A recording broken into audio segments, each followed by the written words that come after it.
Soy América Latina, un pueblo sin pierna pero que camina. Oye, tú no puedes comprar al viento, tú no puedes comprar al sol, tú no puedes comprar la lluvia, tú no puedes comprar el calor, tú no puedes comprar las nubes, tú no puedes comprar los colores, tú no puedes comprar mi alegría, tú no puedes comprar mi... Un axe fondamental de la révolution citoyenne qui est préconisée par le président coréen, le cinquième, consiste justement d'atteindre un objectif stratégique qui est celui de la récupération d'abord de la dignité et de la souveraineté et en même temps la recherche de l'intégration avec les pays latino-américains. Cette politique internationale vise donc le renforcement du multilatéralisme et l'espace d'intégration d'un nouveau type. Cette politique est fondée sur la Constitution et sur un plan national de développement qui établit que l'État favorisera le multilatéralisme et encouragera les nouveaux mécanismes d'intégration et de coopération pour le développement. Alors nous avons changé le cap de cette politique en privilégiant justement l'application des principes comme le renforcement de l'intégration et de la solidarité régionale. L'Équateur et d'autres pays conçoivent désormais l'intégration régionale comme un pilier dans la construction d'un ordre multipolaire et démocratique qui ne soit pas seulement dominé par un pays ou un groupe de pays. Et pour cela, nous avons eu besoin d'articuler les processus politiques nationaux de nos pays aux processus politiques régionaux. Condition fondamentale pour faire de cette nouvelle intégration la seule alternative à la crise et au domaine séculaire de l'économie dite mondialisée. Et c'est dans ce cadre que sont nés les nouveaux mécanismes de nouvelle génération, comme l'ALBA, l'UNASUR et la CELAC.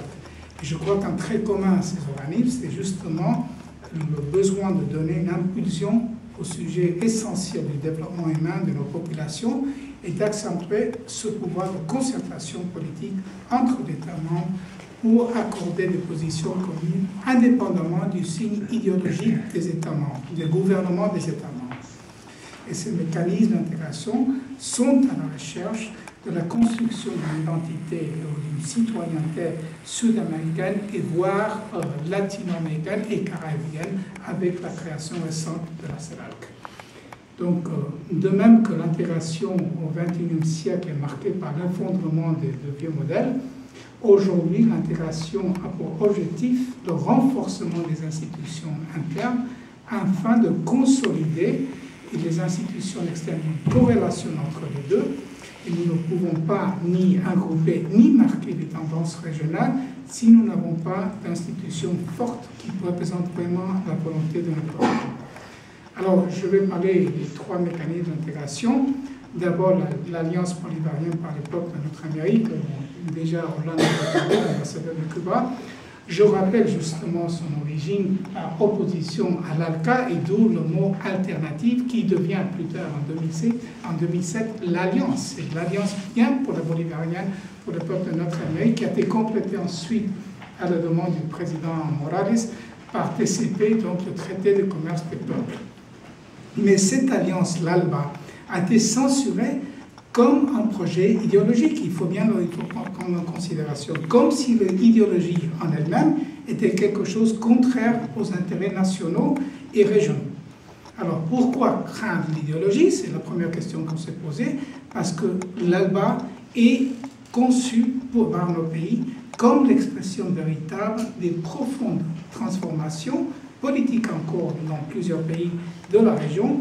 Ces nouvelles alternatives se méfient des propositions d'intégration fondées uniquement sur l'ouverture commerciale, l'accès au marché et la réduction tarifaire.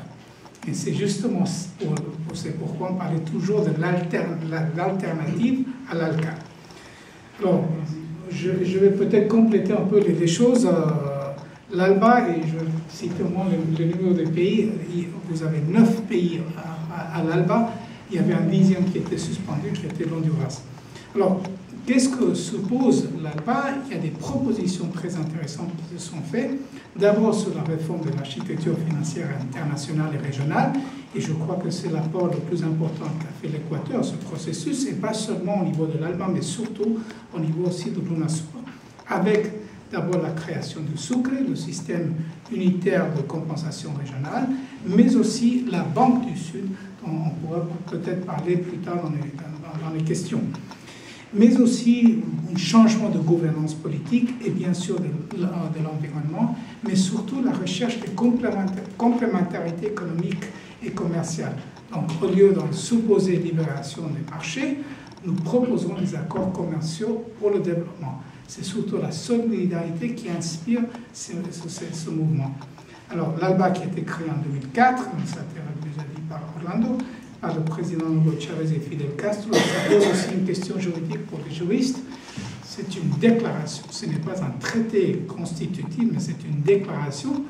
La partie bilatérale de l'accord entre le Cuba et le Venezuela est bien un accord commercial, mais la déclaration en place, c'est une déclaration, c'est-à-dire qu'on n'a pas, en théorie, du point de vue juridique, un droit juridique contraignant. Mais c'est à cette déclaration que les autres pays ont adhéré, nous, dans l'année 2009. Alors, cette ALBA, créée donc en 2004, s'inscrit dans cette dynamique de revendication souveraine et de refus au tutelage étranger, donc signifié plus justement par le rejet de l'ALCA. Et au plan géopolitique, elle vise à renforcer donc ce mouvement historique dont parlait déjà Orlando, de la pluralité du monde. J'ajoute qu'il s'agit alors bien d'une alliance politique qui peut-être fait la différence entre l'UNASUR et la CELAC, dont l'une des finalités proclamées est avant tout sociale. Lutte contre la pauvreté, contre l'exclusion et pour l'éducation et la santé. Au poste de commandement figure non plus le marché, mais la participation populaire, la volonté citoyenne avec l'aide de l'action collective de l'État, et à la place de la concurrence, dont j'ai déjà parlé, doivent prévaloir des principes tels que la complémentarité économique, la coopération et la solidarité. En somme, le libre-échange est déplacé pour faire place au commerce juste. Et ces valeurs ne sont pas justement du gré des institutions financières internationales. Et si vous voyez l'organigramme de l'ALBA qui commence à se tisser, qui devient une organisation assez importante du point de vue de sa constitution, vous avez en principe 4 conseils importants aux dirigeants. Vous avez un conseil des ministres des Affaires étrangères, le conseil politique, un conseil économique, mais qui sont encadrés par un conseil social et par le conseil de mouvements sociaux. Alors, l'ALBA s'est doté de nouveaux instruments dont je parlais tout à l'heure de la banque de l'ALBA, qui est différente de la Banque du Sud, une monnaie virtuelle, je vous parlais tout à l'heure sur la question du Sucre, le système unitaire de compensation régionale, et j'ajoute que, par exemple, entre l'Équateur et le Venezuela, le Sucre permet d'échanger un peu plus de 900 millions de dollars, donc qui est quand même un chiffre important, et qui accroît avec le temps.